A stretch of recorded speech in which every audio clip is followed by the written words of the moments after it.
14 March Saturday খুবই tough day. তার কারণটা হচ্ছে বিকেল 5টা থেকে রয়েছে ইস্টবেঙ্গল ভার্সেস কেরালা ব্লাস্টার্স। সল্টলেক স্টেডিয়ামে ম্যাচ রয়েছে, 7টায় শেষ হবে। তার ভিডিও বানাতে হবে, মানে ম্যাচ রিভিউ বানাতে হবে। এবং তারপর 7:30টায় রয়েছে মোহনবাগানের অ্যাওয়ে ম্যাচ বেঙ্গালুরু এগেনস্টে কান্তিরাবাতে। 7:30 থেকে সেই ম্যাচ দেখতে বসতে হবে। খুবই টাফ ডে। এবং ন্যাচারালি একই দিনে দুই প্রধানের ম্যাচ পড়া পরপর দুটো টাইমিংয়ে খুব টাফ হয়ে যায় আমাদের জন্য, যারা আমরা স্পেশালি মোহনবাগান এবং ইস্টবেঙ্গল দুটো ক্লাবেরই যা কিছু ম্যাচ রিভিউ রয়েছে সেগুলোকে কভার করি। যারা সিঙ্গেল স্ট্রেট যে আমি ইস্টবেঙ্গলের কি আমি মোহনবাগানের, তাদের জন্য প্রবলেম না, খুবই সমস্যার দিন। এবার ব্যাপারটা হচ্ছে যে সেই ম্যাচ অর্থাৎ ইস্টবেঙ্গল ভার্সেস কেরালা যেটা 5টা থেকে রয়েছে, সেই ম্যাচের একটা ছোট্ট প্রিভিউ। এমন একটা ম্যাচ যার খুব ইন ডিটেল অ্যানালিটিক্যাল প্রিভিউ করার মতো সিচুয়েশন এখনও এসে উপস্থিত হয়নি। যদি একদিকে ইস্টবেঙ্গলের কথা বলি, তাহলে ইস্টবেঙ্গলের একটা খুব সুন্দর শুরু হয়েছিল, পরপর দুটো ম্যাচে 6 পয়েন্ট, গোলস গ্যালোর আমরা দেখেছিলাম। কিন্তু পরের দুটো ম্যাচে ইস্টবেঙ্গল যথেষ্ট পরিমাণে ধাক্কা খেয়েছে, স্লিপ করেছে। দুটো ম্যাচ থেকে ইস্টবেঙ্গলের কালেকশন 1 পয়েন্ট, ঘরের মাঠে 5 পয়েন্ট কিন্তু ইস্টবেঙ্গল লস করেছে। এই পার্টিকুলার ম্যাচটা থেকে, কেরালার ম্যাচটা থেকে কিন্তু ইস্টবেঙ্গল ফিরে আসার একটা রাস্তা অবশ্যই খুঁজবে, কারণ এরপর কিছু সহজ ম্যাচ তো ইস্টবেঙ্গলের রয়েছে। সেই জায়গাগুলো থেকে ইস্টবেঙ্গল আবারও রিকভারির রাস্তা খোঁজার চেষ্টা করবে। উল্টো থেকে যদি কেরালার কথা বলি, তাহলে কেরালা কিন্তু একদমই ছন্দে নেই। প্রথম 4টে ম্যাচে ওদের কালেকশন হচ্ছে 0। 4টে ম্যাচ থেকে ওরা স্ট্রেট হেরেছে। প্রথমে ওরা মোহনবাগানের কাছে হেরে গেছিল, তারপর ওদেরকে মুম্বাই হারিয়েছে, পরপর দুটো চ্যাম্পিয়ন টিমের কাছে হেরেছে, তারপর আই লিগ চ্যাম্পিয়ন ইন্টারকাশির কাছে হেরেছে, এবং তারপর চেন্নাই এফসির কাছে সাউদার্ন ডার্বি হেরেছে। তো মোটামুটি ওরা শুরুতেই, মানে সিজনের শুরুতেই যেভাবে হ্যান্ডস আপ করে দিয়েছিল যে আমরা আমাদের সমস্ত ইম্পর্টেন্ট প্লেয়ারদের ছেড়ে দিচ্ছি, কাউকেই রাখছি না, স্যালারিকে এমন অবস্থায় কাট করার চেষ্টা করছি যে যে প্লেয়ার বেরিয়ে যেতে চায় তাকে যেতে দাও, এরকম একটা অবস্থা চলে গেছিলো। সেই কারণে অনেক ইম্পর্টেন্ট ইন্ডিয়ান প্লেয়াররাও বেরিয়ে গেছে, যার মধ্যে অবশ্য সব থেকে বড় ব্যাপার নামটা হচ্ছে আমাই রানাওয়াড়ে মোহনবাগানে এসে হাজির হয়ে গেছে। দু ভাই আইমেন আজাহারকে ছেড়ে দিয়েছে, এরকম অনেক এক্সাম্পলস রয়েছে। তো সেই জায়গাটা থেকে কেরালা যে বিরাট কিছু ভালো করতে পারবে না, এবং ওদের ফরেনার সিগনেচার সেগুলো কিন্তু খুবই পুয়ার, এবং ওরা যে ধরনের ফরেন প্লেয়ার নিয়ে আসে সেই মাপের কিন্তু হয়নি। কারণ দেখো, একটা সময় ওরা ইভান কালিউজনির মতো প্লেয়ারকে কিন্তু নিয়ে এসেছিল। খুব বেশি পুরোনো দিনে যেতে হবে না, লেটেস্ট টাইমে ওরা ইভান কালিউজনির মতো একজন ইউক্রেনের প্লেয়ারকে এনেছিল, লোনে এনেছিল, যে প্লেয়ারটা এখন ইউক্রেন ন্যাশনাল টিমের অন্যতম গুরুত্বপূর্ণ প্লেয়ার। ইউক্রেন ন্যাশনাল টিমের হয়ে ওয়ার্ল্ড কাপ প্লে অফেও খেলবে। সেখান থেকে যদি কোয়ালিফাই করতে পারে, তাহলে এখানে খেলে যাওয়া, ইন্ডিয়াতে খেলে যাওয়া, কেরালা ব্লাস্টার্সে খেলে যাওয়া একজন ফুটবলার, সে কিন্তু 2026 ওয়ার্ল্ড কাপে নিজের দেশকে রিপ্রেজেন্ট করতে পারে। এবং অলরেডি হাইতি থেকে একজন প্লেয়ার অর্থাৎ ডাকেন্স নিজন, যে বহুদিন আগে খেলে গেছিল, সেই প্লেয়ার কিন্তু অলরেডি কোয়ালিফাই করে গেছে হাইতি ওয়ার্ল্ড কাপে, সেখানে হাইতির হয়ে খেলবে। তো দেখো, একটা সময় তো কেরালা তারা ভালো ভালো বিদেশি প্লেয়ার এনেছে, কিন্তু এইবারের এই ট্রাঙ্কেটেড সিজন, এই একটা টালমাটাল অবস্থা, ওরা এমনভাবে সারেন্ডার করলো যেটা কিন্তু ওদের নামের সাথে একদমই যায় না। বাট ঠিক আছে, সেটা ওদের চয়েস, এবং সেই রেজাল্টটা ওরা মাঠের মধ্যে পাচ্ছে। প্রথম 4টে ম্যাচ থেকে ওদের কালেকশন 0, এবং মোটামুটি ওদের অবস্থা খুব খারাপ। ওরা রেলিগেশন ব্যাটেল করছে। এই ইস্টবেঙ্গল ম্যাচটা থেকেও যে ওরা বিরাট কিছু করতে পারবে সেরকম সম্ভাবনা কেউই দেখছে না। অনেকেই মনে করছে ম্যাচটা হয়তো এক পেসে হবে, কারণ মোটামুটি 4টে ম্যাচে কেরালা জাস্ট গোল করেছে একটা, এবং শুধুমাত্র সেটা আবার ইন্টারকাশির বিরুদ্ধে। কোনো রেগুলার আইএসএল টিম তাদের বিরুদ্ধে কিন্তু ওরা একটা গোলও করতে পারেনি।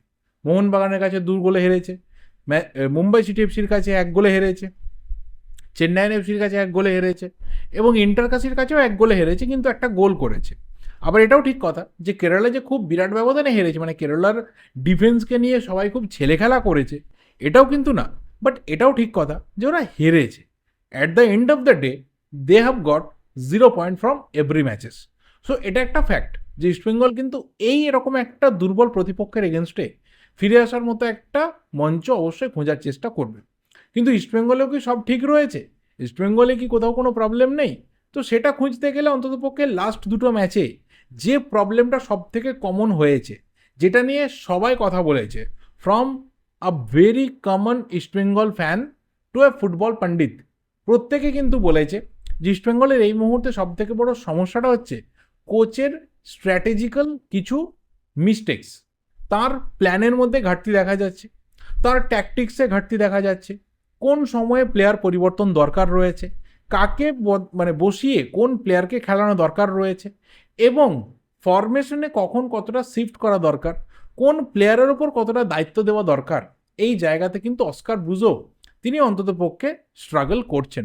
এরকম একটা ভালো স্কোয়াড পাওয়ার পর সবচেয়ে বড় কথা, ভালো স্কোয়াড এবং নিজের পছন্দ মতো প্লেয়ারদেরকে নিয়ে আসার পর তিনি যেভাবে লাস্ট দুটো ম্যাচে জামশেদপুর আর এফসি গোয়ার এগেনস্টে স্ট্রাগল করেছেন, অনেকেই বলতে শুরু করেছে যে ইস্টবেঙ্গলের যেমনই টিম হোক না কেন, যাই কোচ আসুক না কেন, ইস্টবেঙ্গলের যে কোথাও লাক একটা ফ্যাক্টর, ইস্টবেঙ্গলের যে ব্যাড লাক একটা বড় ফ্যাক্টর, সেটা কিন্তু কন্টিনিউয়াসলি হচ্ছে।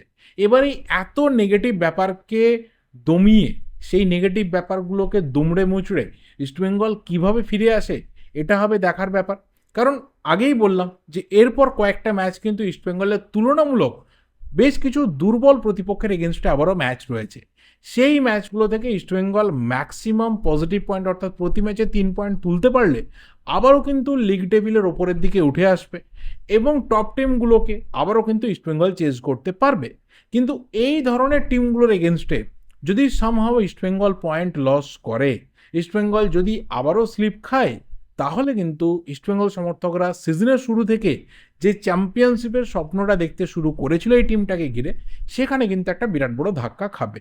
একদিকে যেমন অস্কার ব্রুজো তার স্ট্র্যাটেজিক কিছু মিস্টেক হচ্ছে, উল্টো দিকে প্লেয়াররা তাদের মধ্যে একটা সেলফিশ ব্যাপার দেখতে পাওয়া যাচ্ছে, এই জায়গাটা কোচকেই কাটাতে হবে।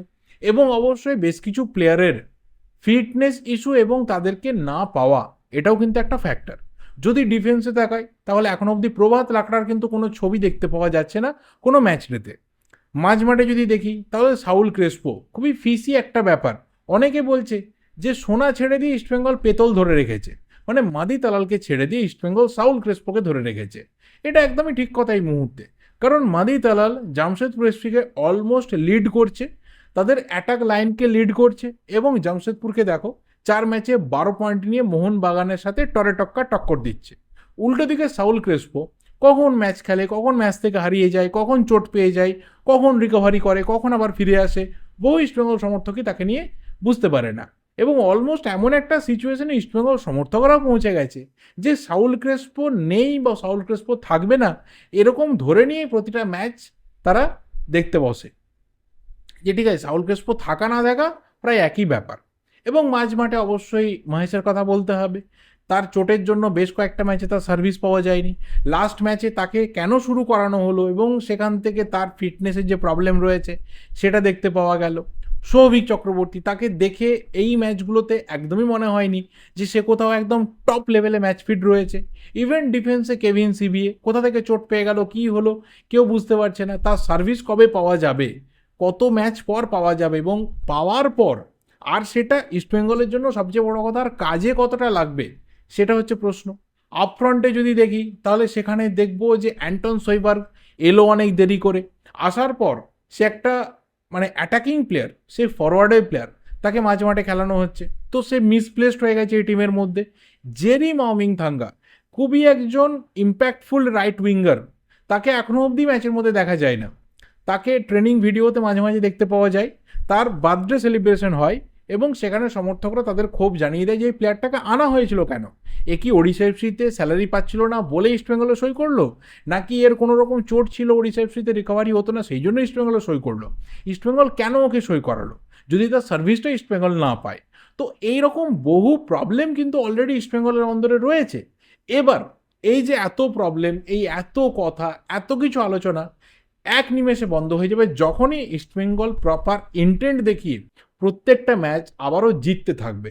তার জন্য প্রত্যেকটা ইস্টবেঙ্গল সমর্থক বসে রয়েছে এবং সেটাই হবে এই ম্যাচের সবথেকে বড় টকিং পয়েন্ট। এবং আমার পার্সোনালি যেটা মনে হয় যে ইস্টবেঙ্গলের যে আল্ট্রা অ্যাটাকিং ফোর্সটা রয়েছে, ইস্টবেঙ্গল যেভাবে অল আউট অ্যাটাকে ঝাঁপিয়ে যাচ্ছে এই স্ট্রেংথ নিয়ে, সেটাই হবে কেরালার জন্য সবথেকে বড় চ্যালেঞ্জের জায়গা, যে ওরা কিভাবে নিজেদের ডিফেন্সকে ধরে রাখে। দেখো 4টে ম্যাচে ওরা হয়তো খুব বেশি গোল খায়নি, ওদের এগেনস্টে কেউ গদগদ করে গোল করে দিতে পারেনি, সেটা মোহনবাগান হোক বা সেটা মুম্বাই হোক বা সেটা চেন্নাই বা ইন্টারকাশি যেই হোক না কেন। হ্যাঁ ওরা গোল খেয়েছে, ওরা মার্জিনাল হেরেছে, কিন্তু ওদের এগেনস্টে গদগদ করে গোল হয়নি। তো কোথাও ডিফেন্স খুব খারাপ নয়, আবার এটাও ঠিক কথা যে ডিফেন্স প্রতি ম্যাচে গোল কনসিড করেছে এবং পাল্টা যে কেরালা গোল দিতে পারে সেই রকম কোয়ালিটি কিন্তু মাঝমাঠ থেকে বল সাপ্লাই বা অ্যাটাকিংয়ে ক্রিয়েটিভিটির মধ্যে দেখতে পাওয়া যায়নি। তো এটাই হবে পরশুদিনকে যে ম্যাচ রয়েছে সেই ম্যাচের সবথেকে বড় স্ক্রিপ্ট, যে ইস্টবেঙ্গলের অ্যাটাক এবং তার সাথে কেরালার ডিফেন্স। এটাই হবে সবথেকে বড় জায়গা, যে কিভাবে কেরালা ইস্টবেঙ্গলের এই অ্যাটাককে সামলাতে পারে এবং কিভাবে গোল না খেয়ে ম্যাক্সিমাম সময় অবধি নিজেদের ডিফেন্স ধরে রাখে। এবং ইস্টবেঙ্গলেরও টার্গেট থাকবে যে এত ভেরিয়েশন রয়েছে, এত ভালো ভালো গোল গেটার্সরা রয়েছে, তাদেরকে তাদের যে সেলফিশ নেসটা রয়েছে সেখান থেকে সরে আসতে হবে, সেখান থেকে টিমের স্বার্থে খেলতে হবে, সেখান থেকে একটা ইউনিটির স্বার্থে খেলতে হবে এবং প্রত্যেককে বল বাড়াতে হবে। এবং যেটা গোয়া ম্যাচে দেখতে পাওয়া গেছিল, যে যেমন পারছে শট নিয়ে নিচ্ছে, সেই জায়গা থেকে বেরিয়ে আসতে হবে। এবং অবশ্যই বিল্ড আপের দিকে অনেক বেশি ইস্টবেঙ্গল নজর দেবে, কারণ এই কেরালাকে হারানোটা ইস্টবেঙ্গলের এখন সবথেকে বড় চ্যালেঞ্জ, ইস্টবেঙ্গলের জন্য দরকার। এবং পয়েন্ট টেবিলে আবারও উঠে আসার জন্য 3 পয়েন্ট কিন্তু ইস্টবেঙ্গলের দরকার। তো বাকি মাঝমাঠ নিয়ে বা ইস্টবেঙ্গলের ডিফেন্স ভার্সেস কেরালার অ্যাটাক নিয়ে বলার মতো কোনো সিচুয়েশন কেরালা 4টে ম্যাচ থেকে আমাদেরকে দেখায়নি, যে সেটা নিয়ে খুব একটা কিছু বলতে হবে। তো সেটা তো যখন হবে তখন তার পরের ব্যাপার, যদি ম্যাচে ওরা কিছু করতে পারে তখন রিভিউতে বলবো, বাট প্রিভিউতে ওদেরকে নিয়ে বলার মতো আমার কাছে আর কিছু নেই। ইস্টবেঙ্গলকে নিয়েও যা বলার ছিল আমার মনে হয় বললাম।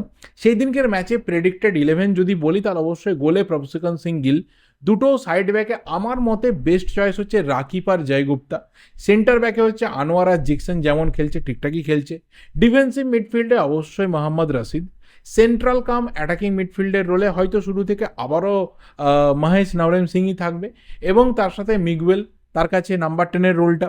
অ্যাটাকিং মিডফিল্ডের পাশাপাশি সে উইং দিয়েও অ্যাটাক করছে, সেকেন্ডারি স্ট্রাইকারও হয়ে যাচ্ছে। তো ভেরিয়েশন তো ওর মধ্যে রয়েছে, ভার্সেটালিটি ওর মধ্যে রয়েছে, ফিজিক্যাল প্রেসেন্সটা খুব ভালো, স্কিল নিয়ে তো আলাদা করে কিছু বলার নেই। দুটো উইংয়ে এডমুন্ড আর বিপিন, এডমুন্ডও কিন্তু খুব ক্রিয়েটিভ, অনেকগুলো পজিশনেও খেলে, অনেকটা মাঠ জুড়ে খেলে। অ্যান্ড সেন্টার ফরওয়ার্ডে ইউসুফ এজাজারি, ওর কাছে একটা বিরাট বড় চ্যালেঞ্জ, যে ও প্রথম দুটো ম্যাচে 4টে গোল করে দিয়েছিল, পরের দুটো ম্যাচে কিন্তু গোল পায়নি, এবং টিমও কিন্তু স্ট্রাগল করেছে।